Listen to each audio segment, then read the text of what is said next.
Poverty. It's a word we hear a lot, but what does it actually mean? Imagine a line drawn in the sand. This line represents the minimum income a person needs to afford basic necessities: food, shelter, clothing. People below this line are considered to be living in poverty. In the United States, the poverty line is set by the government. It's different for families of different sizes. For a family of 4, the poverty line in 2023 is around $27,750 per year. That might sound like a lot, but it's not much when you consider the cost of rent, food, healthcare, and other essentials. Living below the poverty line means making impossible choices every day. Do you pay the rent or buy groceries? Do you see a doctor or keep the lights on? For millions of Americans, these are not hypothetical questions. They are the harsh realities of daily life. Poverty affects people of all ages, from children to the elderly. It impacts education, job opportunities, and overall quality of life. Communities often come together to support those in need, but it's not always enough. Addressing poverty requires systemic change and collective effort. By understanding what it means to be poor, we can work towards a future where everyone has the opportunity to thrive. Meet Sarah, a single mother working 2 minimum wage jobs. She juggles long hours and exhausting shifts just to make ends meet. She loves her children dearly and dreams of a better future for them. Every night she reads them stories and tucks them into bed, hoping for a brighter tomorrow. But the reality is that Sarah struggles to put food on the table and keep a roof over their heads. The bills pile up, and the stress is overwhelming.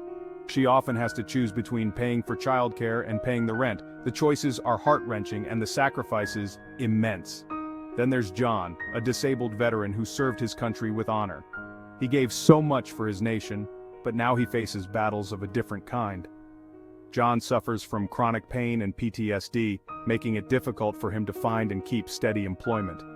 The physical and emotional scars run deep.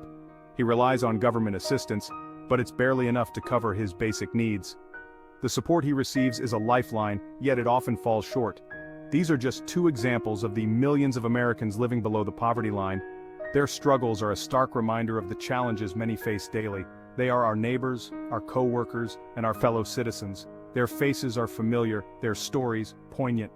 Their stories are a powerful reminder that poverty can affect anyone, regardless of age, race, or background. It's a call to action for us all to show empathy and support. Poverty is a complex issue with many causes, and it affects millions of people around the world. Sometimes it's the result of unforeseen circumstances like a sudden job loss or a medical emergency, which can push families into financial hardship. But more often than not, poverty is a generational trap, passed down from one generation to the next, creating a cycle that is difficult to break. Lack of education is a major contributor to poverty.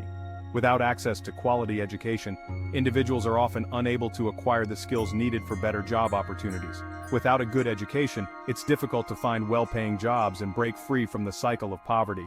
This lack of opportunity perpetuates the struggle. Many children living in poverty attend underfunded schools and lack access to quality education, which limits their future prospects and keeps them trapped in poverty. Systemic racism and discrimination also play a significant role in perpetuating poverty. These issues create additional barriers that are difficult to overcome. People of color are disproportionately affected by poverty, often facing barriers to education, employment, and housing. These systemic issues require comprehensive solutions to address effectively. The effects of poverty are far-reaching and devastating. Children growing up in poverty are more likely to experience hunger, malnutrition, and developmental delays. They are also more likely to drop out of school and become trapped in the cycle of poverty. Adults living in poverty suffer from higher rates of chronic illness, mental health problems, and substance abuse. They are also more likely to be victims of crime and experience homelessness. Poverty doesn't just affect individuals, it also tears at the fabric of our communities. High poverty rates are linked to increased crime, lower property values, and a decline in overall quality of life. Section 5. Breaking the chains, communities fighting back. Despite the challenges, there is hope. Across the country, communities are coming together to combat poverty and create opportunities for all. Nonprofit organizations provide food assistance, job training, and educational support to those in need. Faith-based groups offer shelter, clothing, and other essential services to the homeless and impoverished. and grassroots movements are advocating for policies that address the root causes of poverty, such as affordable housing, accessible healthcare, and quality education for all. Section 6. A hand up, not a handout. Government programs and poverty alleviation. Government programs also play a crucial role in alleviating poverty. Safety net programs like SNAP, TANF, and housing assistance provide a lifeline for millions of Americans struggling to make ends meet.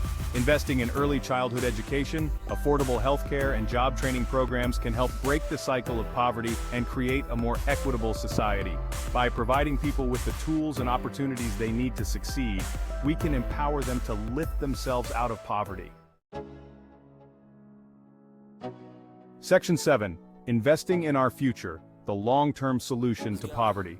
Addressing poverty is not just a matter of charity, it's a matter of economic justice. When millions of people are trapped in poverty, it holds our entire country back. We lose out on their talents, their contributions, and their potential. Investing in poverty alleviation is investing in our collective future. By creating a more just and equitable society, we can unleash the potential of all Americans and build a stronger, more prosperous nation. Section 8. The fight continues, a call to action. Poverty is not inevitable, it is a solvable problem. But it requires a collective effort from all of us. We must demand that our elected officials prioritize policies that address the root causes of poverty and create opportunities for all Americans. We can support organizations working to combat poverty in our communities, and we can educate ourselves and others about the realities of poverty and the ways we can make a difference. Together we can create a more just and equitable society where everyone has the opportunity to thrive.